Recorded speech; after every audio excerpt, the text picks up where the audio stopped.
반갑습니다. 송재준입니다. 지금 이재명이가 무엇보다도 원하고 있는 것은 간단하죠.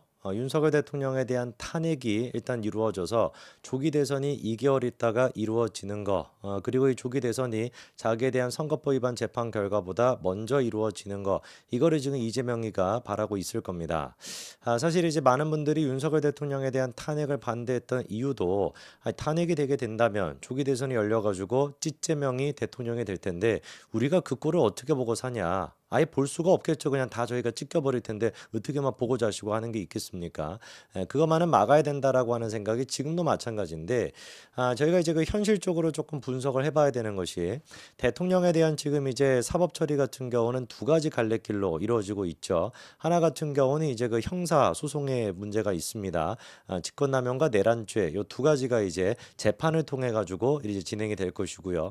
나머지 하나가 이제 그 탄핵 여부에 대해 가지고 헌재에서 결정하는 문제가 남아 있는데 이 두 가지가 어떻게 진행이 될 거냐. 근데 이 부분에 대해 가지고 신경민 의원 여러분 아시죠? 그렇죠? 신경민 의원이 하는 얘기가 이재명이 뜻하는 바처럼 이 두 가지가 착착착착착 진행이 돼 가지고 조기 대선이 이루어지지는 않을 것 같다. 이런 지금 예측을 하고 나섰습니다.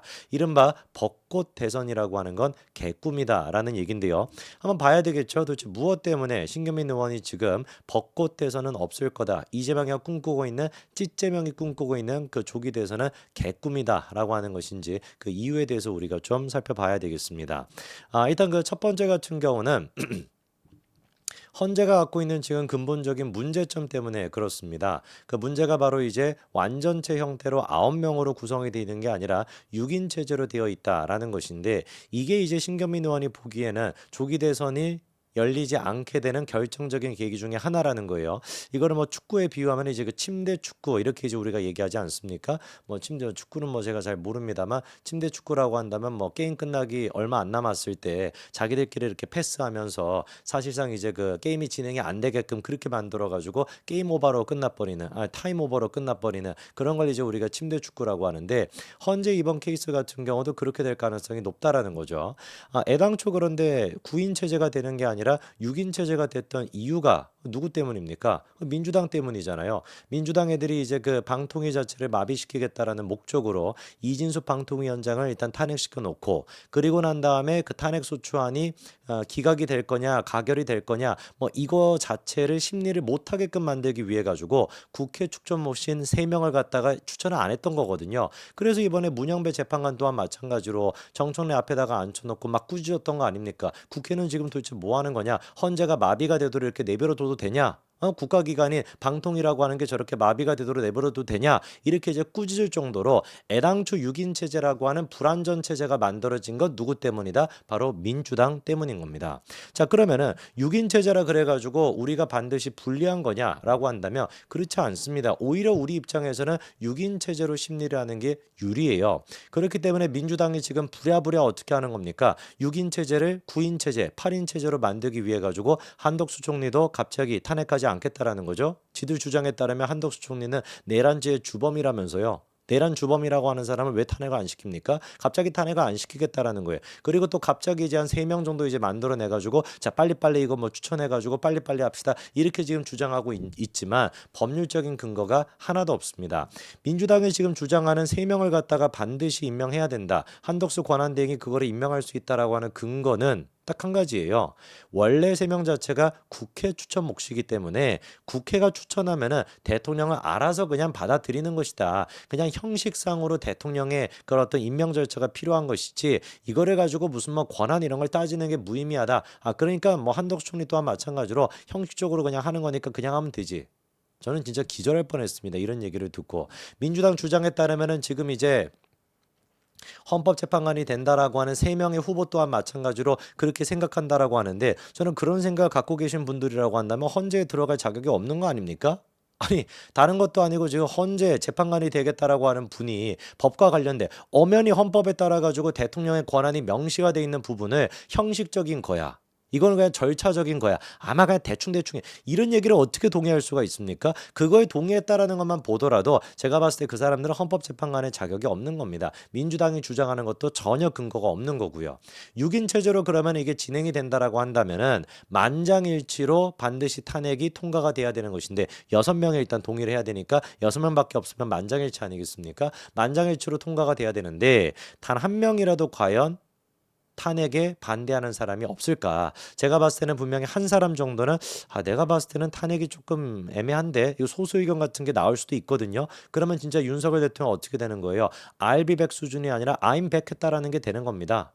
그럼 민주당은 진짜 골로 갈 수밖에 없겠죠. 그러다 보니까 기를 쓰고 지금 6명 체제를 유지하는 게 아니라 9명을 만들겠다라고 하는데 법적인 근거가 없다 보니까 침대 축구 형태로 계속해가지고 시간이 끌릴 수밖에 없고요. 이것도 그러니까 벚꽃 대선이 열리지 않게 되는 이유 첫 번째가 되는 것이고 두 번째 같은 경우는 지금 수사입니다. 수사. 그러니까 윤석열 대통령에 대한 수사가 지금 급물살을 타고 있고 원래 같은 경우는 경찰, 검찰, 공수처 이렇게 세 군데에서 했었는데 검찰 같은 경우는 직접 수사권에 내란죄가 들어가 있지 않거든요. 원래 수사를 못 합니다. 근데 이제 마구잡이로 자기들이 수사를 하고 있었다가 최근에 이제 공수처한테 이름을 했죠. 그렇죠? 공수처와 경찰 이렇게 이제 내란죄에 대해서 수사를 하게 되는 것인데 여기서 이제 관건이 되는 게 뭐냐? 원래 같은 경우는 헌법재판소법 51조라고 하는 게 있어요. 이 51조에는 뭐라고 나와 있냐? 피청구인에 대한 탄핵심판 청구와 동일한 사유로 형사소송이 진행되고 있는 경우에 재판부는 심판 절차를 정지할 수 있다 이렇게 돼 있습니다. 이 무슨 말이냐? 내란죄로 인해 가지고 지금 윤석열 대통령에 대한 탄핵소추안이 올라와 있잖아요. 그리고 내란죄에 대해 가지고 형사소송을 지금 진행 중이지 않습니까? 그러면 51조에 따르면 똑같은 죄에 대해 가지고 탄핵소송도 지금 진행이 되고 있고 형사소송까지 진행이 되고 있으니까 탄핵소송을 일단 멈춰놓고 형사소송부터 끝낼 수 있다 이런 지금 조항이 있습니다. 그래서 실제로 손중성 검사 같은 경우는 이른바 이제 대리로 이제 그때 고발했다는 고발사주 논란이 있었잖아요. 그 부분에 대해 가지고 헌재 측에 이 헌재 심리를 좀 중단을 시켜달라. 내가 왜냐면 고발사주로 형사소송을 지금 항소심이 진행 중인 상태니까 헌재 소송을 좀 중단시켜달라라고 요청을 했고 그게 받아들여져 가지고 8개월 정도 지금 중단이 돼 있는 상태입니다. 헌재의 이제 그 형사소송 자체가. 실제로 이제 항소심에서는 무죄로 뒤집히게 됐고요. 이거에 따라 가지고 윤석열 대통령의 케이스도 헌재에서 적용을 시킬 수가 있냐 없냐 이런 얘기가 이제 나오는데 아무래도 이제 그 대통령에 대한 탄핵 문제다 보니까 적용이 될 가능성이 낮죠. 그러나 만약에 대통령에 대한 구속까지 이루어지게 된다면 대통령이 구속이 돼 있는 상태에서 형사소송에서 변론 같은 것도 제대로 못하게 됐다. 헌법재판소에서 변론 같은 것도 제대로 못하게 되다 보니까 구속이 된다라고 한다면 좀 변수가 있지 않냐 이런 지금 지적이 나오고 있습니다. 지금 이제 경찰 같은 경우도 공수처 같은 경우도 눈에 불을 켜고 윤석열 대통령을 구속시키겠다 이러고 있으니까 구속이 되게 된다면은 헌재 아마 대통령 측에서도 내가 구속돼 있는 상태에서 제대로 변론할 수가 없다. 그러니까 형사소송이 끝날 때까지는 헌법재판소의 판결을 좀 미뤄달라. 51조에 따라 가지고 이렇게 요청할 가능성이 있고 받아들여질 가능성도 분명히 있다라는 거죠. 자, 그러면은 만약에 대통령이 구속이 되게 된다면 어떤 사태가 발생하게 되냐? 이게 이제 좀 중요한 포인트가 되는데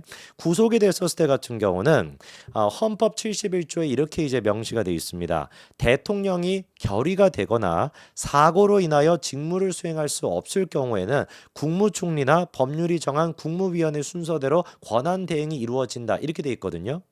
여기서 이제 중요한 게 뭐냐면 사고로 인해 가지고 직무 수행을 할 수가 없으면 한덕수 총리 체제가 이루어진다라는 것인데 구속이 되는 것도 마찬가지로 사고로 볼 수 있냐 없냐 요게 이제 법률적인 쟁점인 겁니다. 많은 지금 이제 법률 전문가들 같은 경우는 이 사고에 해당되는 게 구속 여부가 된다라고 보고 있는데 이러면 어떤 사태가 발생하게 되냐? 대한민국에서는 삼권 분립이 아니라 3심 제도죠. 그렇죠? 1심 결과가 나왔다라고 할지라도 대통령에 대한 유죄가 확정이 되는 게 아닙니다. 대법원까지 나와줘야 대통령에 대한 유죄가 확정이 되는 거거든요. 만약에 구속이 돼 있는 상태에서 대법원 확정 판결이 나오기 전이라고 한다면은 그러면은 대통령에 대한 직무 대행이 어떻게 되는 거예요? 한덕수 총리로 이루어지는 겁니다. 물론 이제 대통령께서 1심 재판 결과가 나오고 난 다음에 내가 하야하겠습니다. 이렇게 된다면 바로 조기 대선이 열릴 수가 있지만 그럴 가능성이 없잖아요. 그러면은 1심뿐만 아니라 3심 재판 결과까지 나오고 나서야 죄가 확정이 되고 나서야 대통령에 대한 직무가 끝이 나게 되고 그리고 나서야 2개월 있다가 대선이 열리게 되는 거거든요. 그럼 생각을 해봤을 때 우리가 1년 내에 대통령에 대한 내란죄 대법원 판결까지 나올 가능성이 있습니까? 없습니까? 없겠죠. 그래서 이런 것들을 종합을 해봤을 때 신경민 의원이 하는 얘기가 뭐냐면 헌재 지금 경우도 헌재 나름대로 지금 늦춰지고 있고 그리고 대통령이 만약에 구속이 된다라고 한다면 구속되는 거 나름대로 대법원의 시간이 또 걸리는 문제가 있고 이렇게 뭐 이래라 저래라 어쩌고 저쩌고 하다 본다면은 벚꽃 대선은 어려워 보인다. 이재명이 꿈꾸고 있는 조기 대선은 사실상 어떻다? 쉽지 않다. 아니 그냥 아예 어렵다. 개꿈이다. 이렇게 결론이 난다는 것이죠. 제가 보기에도 지금 이재명이 꿈꾸고 있는 것은 빠릿빠릿빠릿하게 해가지고 6월 달에 조기 대선이 열리는 것 같은데 글쎄요. 지금 기류로 봐서는 굉장히 쉽지 않다. 그리고 이거를 뒤집을 수 있을 만한 민주당의 정당성과 법리적인 근거도 없어 보입니다. 왜? 애당초 이 사안을 만들었고 애당초 헌재를 6인 체제로 만들었던 장본인이 누구니까? 민주당이니까요.